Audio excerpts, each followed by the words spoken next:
Welcome to Politicos. ప్రస్తుతం మనం మేడ్చల్ మల్కాజ్గిరి జిల్లా తుమ్కుంట మున్సిపాలిటీ 14వ వార్డు పరిధిలో ఉన్న మందాయిపల్లిలో ఉన్నాము.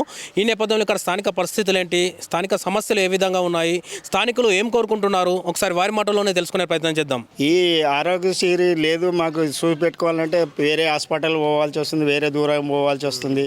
మాకు పోతే శామర్పేట పోవాలి, లేకపోతే లక్ష్మకపల్లి హాస్పిటల్ పోవాలి. మీ ఊళ్ళో లేదా? మా ఊళ్ళో లేదు సార్. ఆ దాని గురించి కొంచెం బాధలు అవుతున్నాయి. మందాయపల్లె లేదు.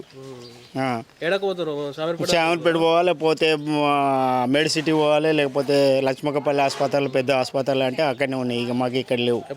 హాస్పిటల్ కావాలని ఎవరు మాకు అడిగిన వాళ్ళే లేరు, మాకు చెప్తోలే లేరు సార్. మేమే మా బాధకి మీరు అడిగిరా అంటున్నా. మేము మా ఊళ్ళో ఏది అడిగితోడేవాడు చేస్తాడు, బాధపడ్డాడు, బాధపడుకుంటూనే పోతుడు వస్తురు. స్కూల్ ఉందా? స్కూల్ ఉంది. ఏమైనా ఇబ్బంది అవుతుంది వెళ్తే?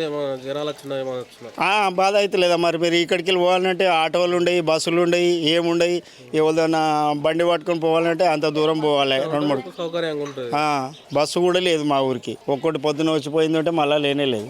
గ్యాస్ పిరి 500కి ఇస్తానంటే ఇవ్వకపోయారు సార్. మరి ఎంత కడతారమ్మా? 900. 900 కడతారు. ఏం పని చేస్తారు మీరు? కూలి పనే. ఫ్రీ కరెంట్ వస్తుందా? ఫ్రీ కరెంట్ వస్తుంది కానీ గ్యాస్ పైసలే పడతలేవు. 900 తీసుకుంటారు, రూపాయి కూడా పడతలేదు. ఇబ్బంది అవుతుంది. మరి ఇబ్బంది కదా అన్ని. మరి ఇప్పుడు అన్ని ఆ రేకులకు అప్పుడు ఇల్లు అది 5 లక్షలు శాంక్షన్ చేస్తాము, రేకులు ఉన్నాయి కదా అని అన్నారు. గెలిచినాక మళ్ళా రూపాయి ఇస్తలేరు. ఇల్లు కట్టుకోనికి అప్లై చేసారా మీరు? అప్లై చేసినాము, చెప్పినాం కూడా, చెప్తే కూడా వస్తలేవు.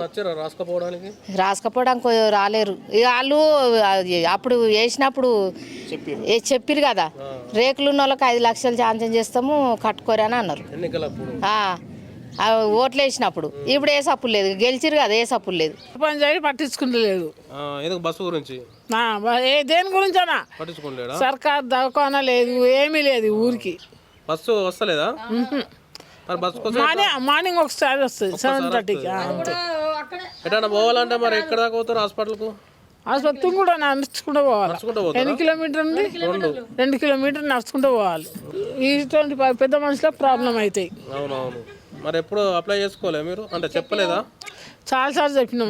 మీటింగ్లో వచ్చినప్పుడు అన్నీ ఇద్దరమే పోతాం. ఏ మీటింగ్ అయినా మీటింగ్ అంటారు, ఆ మీటింగ్ ఇద్దరు అటెండ్ అవుతామే, పట్టించుకోవడం మా సర్పంచ్. బిల్ నాకు వస్తలేదు, మరి నేను కడతానే ఉన్నా.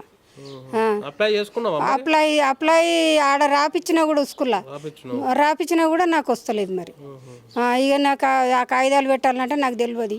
తెరవని ఘోరానికి నేను కడుతున్నా ఇక దేవుడు అంట. మరి ఇంకేం చేయాలి? కడతానే ఉన్నా నేను నెల. నల్ల బిల్లు, కరెంట్ బిల్లు అయితే తప్పకుండా కడుతున్నా. నల్ల బిల్లు 250, కరెంట్ బిల్లు ఎంత వస్తే అంత కడతానే ఉన్నా. 200 వస్తుంది మినిమం, కడతానే ఉన్నా. నా పేరు కే పద్మ. మాకు బస్సు లేదు ఊరికి.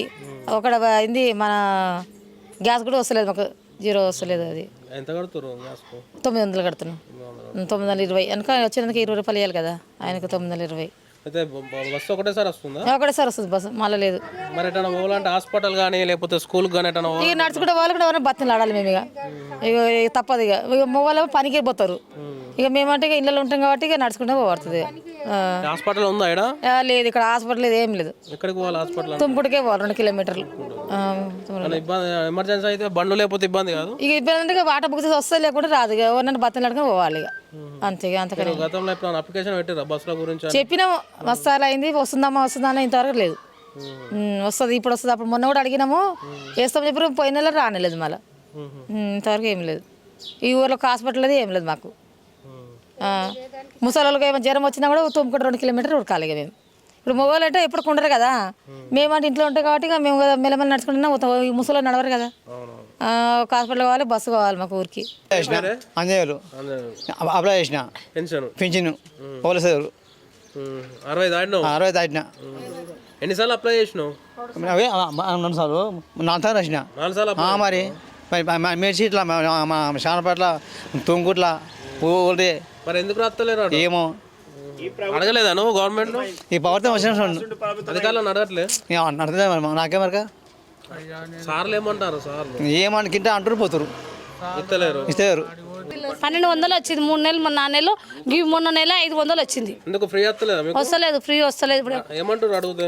ఏమంటారు రాపించుకు కొంతమందికి వచ్చింది, కొంతమందికి రాలేవు అని అన్నారు. వాళ్ళు ఏం చేస్తామని సబ్జెక్ట్ 1200 కడుతురా? 1200 మొన్న 1800 కూడా కట్టిన ఒక నెల. అంతేనా? ఆ, ఏం పని చేస్తారు మీరు? ఈ కూలి పని కూరగాయలు అమ్ముకొచ్చుకొని బతాం. ఇటు గ్యాస్ పడుతుందా మరి? గ్యాస్ కూడా పడతలేదు, గ్యాస్ సబ్సిడీ పడతలేదు. పడతలేదు, బస్సు కూడా లేదు మీ ఊరికి? లేదు. పొద్దున్నే వస్తుంది 8 గంటలకు, 7 గంటల పోయేనికి మొగోళ్ళు ఉంటే ఓనికి, లేకుంటే నడుచుకుంటూ పోవాలి. ఇక తుమ్ముకుంటే ఇట్లా పోవాలనుకుంటే ఎంత దూరం ఉంటుంది ఇప్పుడు? 2 కిలోమీటర్లు ఉంటుంది తుమ్ముకుంటా నడవాలి. రాదమ్మా బస్సు? బస్సు అస్సలు రాదు మా ఊరికి. పొద్దున్న 8 గంటలకు వచ్చింది అనుకో, మళ్ళీ రేపు పొద్దున్న 8 గంటలకే వస్తుంది. ఒకటేసారి వస్తుంది? ఒకటేసారి వస్తుంది రోజు. మరి మీరు హాస్పిటల్ కానీ ఎప్పుడైనా స్కూల్ కానీ ఎట్లా పోతారు? ఇక నడుచుకుంటే లేకపోతే ఆటో కట్టుకొని పోవాలి.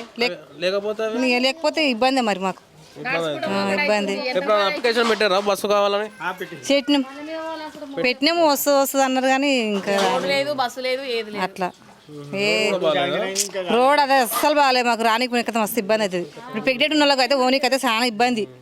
రానికి పోనీ రోజు స్కూల్కు పిల్లలు ఈ స్కూల్కి గట్టినే నడుచుకుంటూ పోతారు. బండ్లు దొరికితే బండ్ల మీద పోతారు, లేకపోతే నడుచుకుంటూనే పోతారు. ఇంకెట్లా పోతారు? గట్టినే పోతారు.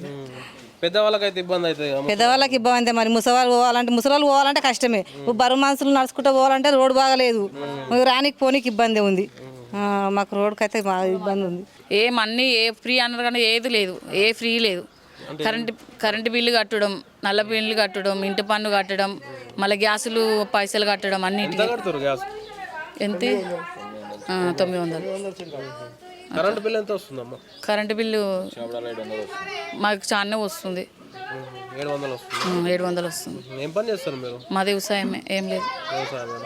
వ్యవసాయం అంటే మరి రైతు బంధు కూడా రావట్లేదు? ఏది లేదు, రైతు బంధు లేదు, ఏది లేదు. గతంలో వచ్చింది అప్పుడు వచ్చింది కానీ ఇప్పుడు ఏం లేదు. అన్ని ఫ్రీ అని అన్నారు, అన్నిటి ప్రతి దానికి పైసలే. ఏ పథకం అందట్లేదు మీకు? ఏది లేదు. అప్లికేషన్ పెట్టుకున్నారా మరి మీరు? అసలు అప్లికేషన్ పెట్టినాం కానీ రావడం లేదు. కూడా పట్టించుకోలేదు, రావడం లేదు. ప్రతి దానికి పైసలే. అన్ని ఫ్రీ అని అన్నారు, ఏది లేదు. వేస్ట్ గెలిపించినాం మేమైతే. సో చూసారు కదండి మందాయి మున్సిపాలిటీ పరిధిలోని సమస్యలు ఏ విధంగా ఉన్నాయో. ఇక్కడ చూసుకున్నట్లయితే ఇక్కడ చాలామందికి పెన్షన్ రావట్లేదని, అదేవిధంగా రేషన్ కార్డుల విషయానికి వస్తే గత ప్రభుత్వంలో 10 ఏళ్ళు ఎదురు చూసినప్పటికీ, అదేవిధంగా కాంగ్రెస్ వచ్చినప్పటి నుంచి అంటే ఏడాది కావస్తున్నా కూడా పెన్షన్ విషయంలో, రేషన్ కార్డు విషయంలో ఎలాంటి ముందడుగు పడట్లేదని వాళ్ళు చెప్తున్నారు. సో అదేవిధంగా చూసుకున్నట్లయితే చాలామందికి రైతు బంధు అంతే గత ప్రభుత్వంలో బీఆర్ఎస్ ఏదైతే ప్రకటించిందో, సో అప్పుడు ప్రకటించిన రైతు బంధు ఇప్పుడు కాంగ్రెస్ ప్రభుత్వం వచ్చినప్పటి నుంచి కూడా వాళ్ళకు ఎలాంటి లబ్ధి చేకూరట్లేదని వాళ్ళు వాపోతున్నారు. సో అది పెట్టుబడి సాయం కనుక చిన్న సన్నకారు రైతులు ఎదురు చూస్తున్నామని, సకాలంలో పెట్టుబడి సమయంలో రైతు బంధు ఇస్తే వాళ్ళకు లబ్ధి కలుగుతుందని వాళ్ళు చెప్తున్నారు. అదేవిధంగా చూసుకున్నట్లయితే ఇక్కడ ప్రధాన సమస్య ఏంటంటే ఆర్టీసీ బస్సు సౌకర్యం లేకపోవడం. కేవలం ఉదయం మాత్రమే ఒకసారి ఆర్టీసీ బస్సు రావడం జరుగుతుందని ఊళ్ళోకి. సో మిగతా టైంలో ఎటైనా వెళ్ళాలంటే ఆసుపత్రికి వెళ్ళాలన్నా, లేకపోతే మార్కెట్కి వెళ్ళాలన్నా, పిల్లలను స్కూల్కి తీసుకెళ్లాలన్నా ఇక్కడ 2.5 కిలోమీటర్లు ఏదైతే ఉందో, అంటే 2.5 కిలోమీటర్ల దూరంలో ఉన్న తూమ్కుంట హైవే వరకు నడుచుకుంటూ వెళ్లాల్సిన దుస్థితి ఇక్కడ నెలకొందని చెప్తున్నారు. సో వృద్ధులకు ఇలాంటి ఈ సిచ్యువేషన్ వల్ల చాలా ఇబ్బందులు ఎదుర్కొంటున్నారని వాళ్ళు చెప్తున్నారు. సో ఇకనైనా అంటే దీనికి సంబంధించి స్థానిక అధికారులను ఇప్పటి వరకు కలిసినప్పటికీ ఎలాంటి చర్యలు తీసుకోవట్లేదని, సో ఇకనైనా సంబంధిత నేతలు కావచ్చు, స్థానిక అధికారులు కావచ్చు, వీటన్నిటిని దృష్టిలో పెట్టుకొని ఈ సమస్యలన్నింటినీ తీర్చి ముఖ్యంగా బస్సు విషయంలో తగిన చర్యలు తీసుకొని కనీసం రోజుకు 3 సార్లు అయినా బస్సు సౌకర్యం కల్పించాలని వాళ్ళు వేడుకుంటున్నారు. వీడియో జర్నలిస్ట్ రాజశేఖర్తో correspondent Srinivas Kalavala, Politicos, Mandayapalli. Please subscribe to the channel and download the Politicos app from the links in the description.